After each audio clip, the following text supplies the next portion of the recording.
Сүйінші!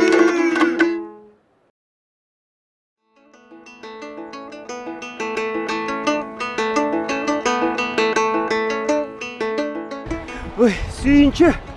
Болсын, айта қой. РСК банк Элкарт менен Белекал акциясын баштады. Акциянын жеңүүчүлөрү эң сонун байгелерге ээ болот. Ортоңку этапта меш, пылесос, суу жылыткыч, ал эми башкы байге болсо муздаткыч, кир жуучу машина жана телевизор. А шарттары кандай экен? Шарттары эң жөнөкөй. РСК банктын Элкарт картасы менен төлөм жүргүзүп, тиричилик техникасын утуп алыңыз. Акция 1 майдан баштап 31 июлга чейин уланат. Көп төлөм өткөзсөң, бул белек сеники. Кандай? Мен байге утуп алдымбы? Чырагым, Биз биз РСК банктын акциясына жеңиптирбиз. сонун болуптур. Кана ойночу жанагынды, мен бийлегим келип жатат.